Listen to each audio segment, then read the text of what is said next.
From today, I've decided to take care of Amy and Yuri. When my husband got back home, there were his sister and her child standing next to him. He has decided that we live with them together and support them. How could he prioritize his sister and niece over our own daughter and me? I can't stand it anymore. What a deadbeat husband. I will sump him myself. This is my vengeance story against my awful and despicable sister-obsessed husband. My name is Emilia. I've been married to Ethan for 5 years. We have a 4-year-old daughter, Luna. Our daughter, who we had right after our marriage, is adorable. She's our everything. My husband and my daughter, they're my precious family. But it seems like my husband did not feel the same. One evening, while waiting for my husband to return, I was cooking curry with Luna. "Mommy, when is Daddy coming back?" Daddy is late today. I wonder what happened. My husband, who usually comes straight home after work, but today didn't come back even after 7:30 p.m. No response to my calls or messages either. "Mommy, I'm hungry." "Yeah, all right. Let's go ahead and eat without Daddy today." After finishing dinner with my daughter and tidying up, my husband finally returned home. "Welcome back. Wait, what?" Beside Ethan, there were his sister Amy and her daughter Yuri. For some reason, they were carrying a ton of luggage. "Ethan, what on earth?" I was unable to process the situation. He then blurted out the unbelievable. "From today, we're taking care of Amy and Yuri." What? Take care of these two? I don't understand. He could have said something before bringing them home. I could not wrap my head around this whole situation. I barely squeezed out my words. Support them? Why all of a sudden? I haven't heard anything about this. It was a sudden decision. What can I do? Amy had a fight with her husband. That's why she contacted me. Support? For how long? We don't even have any spare room in our apartment. Despite my subtle hints of inconvenience, my husband is unbothered. You can let them use your room, right? My room? You can move to Luna's room. Then we'll have a free room and Amy and Yuri can stay there. What the... My husband expects me to endure all this like it's nothing. Why do I have to put up with this when we're the one providing for them? I really don't understand. My husband, with a big smile, invited his sister and niece inside and kindly told them, "Feel free to make yourself at home from today." Without even a word of sorry to intrude, the two of them stepped in, settled themselves on the couch, started watching TV. I pulled my husband aside and whispered, "Hey, are you out of your mind? Taking care of these two all of a sudden? We don't quite have much room in our budget either, you know." My husband then sighed and made a disgusted face. "Geez, Amy's struggling and you're being so cold-hearted. Can't you at least help her out a little?" That's not it. I don't mind if they stay with us for a while, but to support them is a different story. At least they should contribute to the groceries. What? You're absolutely stingy. Amy's not working, so it's obvious she can't contribute. Calling me stingy. I don't care about your opinion. My precious sister is in trouble. As the head of the household, I've decided to support her, so you should obey me. Saying this, he went on to play games with them. Moreover, the curry I saved for tomorrow was completely eaten up by my husband and them. All the while, I was getting yelled at by my husband. "Prepare more nutritious meals for my niece." Has he ever cared about nutrition of our own daughter's meals? I see. He can be that caring of a person when it comes to his beloved niece. My husband completely sided with his sister and dismissed my feelings. Worse, he labeled me as a cheapskate for worrying about our finances. She can't contribute to the food expenses because she isn't working. That's not my problem. No matter how much they're struggling, It's not like we can afford to provide for them indefinitely for free. The following day, and the day after that, my husband only spoiled his sister and niece. He barely acknowledged me and our daughter. "Amy, I got the cake you said you wanted." "Oh, thanks, Ethan." "I saw some toys from Yuri's favorite cartoon on sale. Couldn't help but to buy them." "Wow, thanks, Uncle." The cake was only for his sister and niece, and of course, the toy was only for his niece. Our daughter and his niece are about the same age.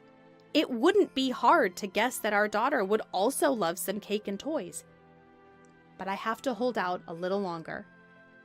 Once his sister makes up with her husband, they'll leave our house and our family life will return to normal. Telling myself that, I managed to suppress my anger. Then, one day, my daughter asked me, "Mom, does Dad like Yuri more than me?" "What?" "Because he's always nice only to Yuri. He doesn't even respond when I try to talk to him." Saying that, my daughter's eyes welled up with tears. I couldn't say anything, and I hugged my daughter tightly. "Don't worry, he's your dad, Luna." Though I managed to calm her down for now, this can't go on. Some days later, I asked my husband to change his attitude.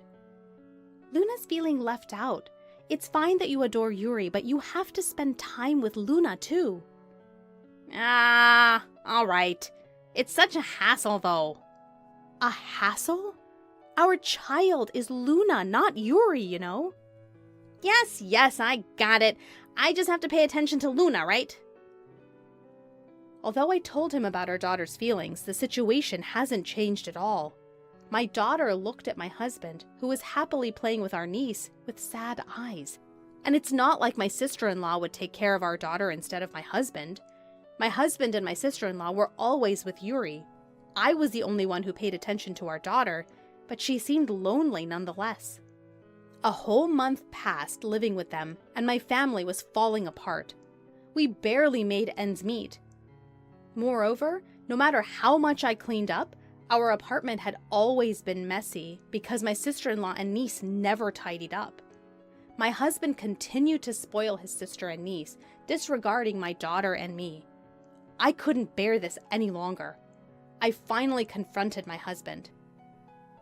"You've crossed the limit. I'm sick of it. Can you seriously think about our future?" "What are you up about? Out of nowhere?" "I've been saying this over and over, haven't I? Life's getting harder and harder, and what are you planning to do about Amy and her situation? You're not going to say that we're going to live together forever, are you?" "What can we do? She's currently arguing with her husband." "Then, shouldn't she get a divorce or talk it out with her husband? It's already been a month, you know. Luna and I are at our limit. Please consider our feelings too." I knew that bringing up this topic would upset Ethan, but I had to do it for Luna and for our family's future. Luna loves you, you know. She sees her dad, who adores being nice only to his niece. Of course she's going to feel hurt. I emphasized Luna's feelings more than my own. Ethan's a father too, so he should understand how lonely Luna feels. He should change his attitude. But what came out of his mouth was a complete shocker. "Amy is my sister, right? She's like a family to you too. How can you say such cold things? You're so heartless." Heartless? Me? I was shocked by his word. It's not that I dislike my sister-in-law and my niece. I just needed our current situation to change. But Ethan reacted as if I was the bad guy. "I've always thought you were cold-hearted. Amy's in trouble, and Yuri's lonely without her dad, so of course I have to give them attention. You're there for Luna, so why can't you handle it?" Whoa! Hold on. I'm taking care of all the household expenses. Why do Luna and I have to suffer? My salary's part of our family budget, you know. "Well, of course. Amy is my sister. That makes her your family too, yet you're always saying cold things. Don't you feel embarrassed? Ethan shouted at me, blaming me entirely. He looked at me with cold eyes, clearly showing that his sister and his niece are more important for him than our daughter. Finally, he said something that made me doubt my ears. Amy wants to keep living here, so from now on, we'll be taking care of them. We're responsible for everything: food, clothing, and shelter. In that moment, all my hopes were gone. I was a fool to even have thought that he might understand if we talked. The old life will never come back to us. I squarely looked Ethan in the eyes and said, "Fine, then let's get a divorce." Huh? My husband was making a face I'd never seen before. He probably did not understand what I had just said. After a long silence, he stared at me incredulously. Divorce? What the hell are you talking about all of a sudden? You're kidding, right? Do you really think I'd joke about something like this? If you're going to ignore mine and Luna's feelings, then I won't consider yours either. I'm going to make the best decision for Luna and us to be happy. Probably never expected me to bring up divorce, he looked incredulous and scoffed at me. What are you talking about, divorce? You couldn't possibly raise Luna on your own. Sure, single parenting is tough, but it's a hell of a lot better than continuing like this. If you're going to go that far, then go ahead and file for divorce. I'll even sign the papers. Just remember, if you change your mind later and say, I don't want a divorce after all, it's too late. Did he think I would back down? I pulled out the paper I had prepared earlier and handed it along with a pen to him. Seeing the divorce papers in front of him, he froze. He just stared at me, not making any move to fill them out. What's wrong? You're going to fill out the divorce papers, right? Oh, no. I forced him, who was visibly rattled, to hold the pen. Come on, fill it out. You said you would, didn't you? No, that was just a joke. What? A joke? After saying it's too late if you change your mind later? You dared me to divorce you, and now you're too scared to go through with it? Pathetic. Shut up! I'll fill it out, okay? After signing his part, he thrusted the paper at me. There, I signed it. Happy now? Get out! You're annoying! I calmly responded to him. No, you're the one who's leaving, okay? What? Huh? What do you mean, huh? Have you forgotten that this apartment is under my name? And ever since you started supporting your beloved sister, even with you chipping in, our living expenses weren't enough. And I was the one covering all the rent. Yet you still had the audacity to continue living here without any guilt. Are you stupid? Are you out of your mind? Suddenly, a voice cried out from behind. Wait a minute, what's going on here? Amy, my sister-in-law, ran towards Ethan and grabbed him by the collar. Ethan, what the hell is happening? You said we could stay here forever, right? So you were lying? Amy, no, this isn't... What do you mean this isn't? I trusted you because I thought you would keep us in your home forever. I can't believe you're kicking us out. I didn't think things would turn out like this either. Huh? You can't even deal with your own wife, can you? What did you say? I had enough of their nonsense bickering. I threw my sister-in-law and her children's belongings out onto the front door. Hey, wait! What do you think you're doing? Amy approached me in anger, but now that I decided to divorce Ethan, I felt no obligation to protect this woman. Just getting rid of someone else's belongings, that's all. Actually, you're trespassing. Can you leave as soon as possible? I told her in a quiet voice, causing Amy to shiver and step back. Hey, you don't have to throw out our stuff. And you, Ethan. I turned to my ex-husband. Could you please leave us as well? I have no need for you two anymore. What kind of thing is that to say to your husband? You're not my husband anymore. You're my ex-husband. I never thought you were such a cold-hearted woman. Well, that's too bad for you. You've stepped on my landmine. If you find your sister and her child cuter than our child, why don't the three of you happily live together? Where are we supposed to go if we leave here? Are you actually kicking us out? I don't care. Do whatever you want. Now get out. I'm going to call the cops if you don't. After confirming that my husband and his sister's family reluctantly left, I closed the house door. I probably won't see them again. Glancing around the room, I noticed my daughter looking at me with a puzzled expression. Mama, where did Daddy go? I'm sorry, Luna. Do you think it's okay if it's just Mama and you from now on? Then my daughter showed a moment of hesitation, but her smile quickly returned. I'll be okay as long as Mama's here. I'm fine as long as I'm with you.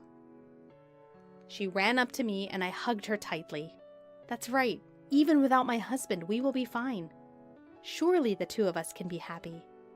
Later, I repeatedly shipped their belongings to my husband's parents' house and explained the situation over the phone. My husband and his sister's family seemed to have returned to their parents' house as expected. However, they seemed to have been disowned and kicked out of the house by their furious parents. As a result, my ex-husband rented a small apartment where he now lives with his sister and his niece as a family of 3. They probably wished for that, so I couldn't care less. I found out later that the reason my sister-in-law quarreled with her husband was due to her spending habits. Now, it seems she's being asked to repay the money she spent from her husband. Almost every day, my ex-husband has been sending me cringy texts. I was wrong, so forgive me. I love you and Luna the most. I want to get us back as a family. Of course, I didn't reply to any of them, and they were immediately thrown in the trash inbox. Luna doesn't want to see her dad at all, so we have no plans to meet him. I plan to move out of this place soon because I would be in trouble if we were to storm in here. For my daughter, I want to give her lots of love and everything in the world. Even without a father, I want her to live a happy life.